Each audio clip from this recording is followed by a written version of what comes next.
I don't want students to memorize stuff.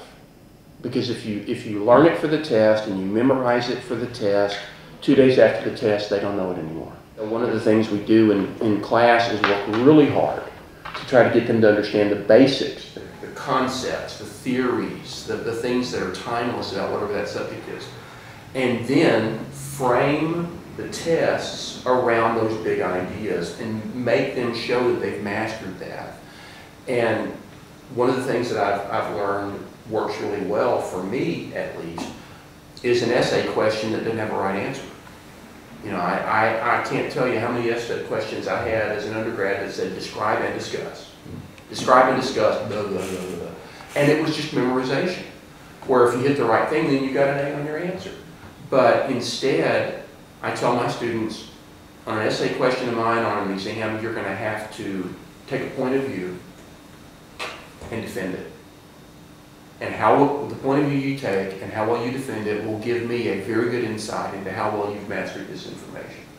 And so I might have a class with 32 students and I have 32 completely different essays. But they tell me how much the students have learned. And so that works for me. Going at it in that way really works for me. Whatever I want the students to get, what's important to me is that we all agree what the outcomes of the course are, but that at the end of the class, students have an understanding of how they achieve those outcomes. And so for me, it's about the process that they've gone through to answer these large questions. So for an outcome for me may be, you know, explain what the values are, and of course that nature of values, which is an honors colloquium. Explain what the values are that have shaped your life up to this point, where they come from, and let's talk about whether you believe values are static and whether they're not.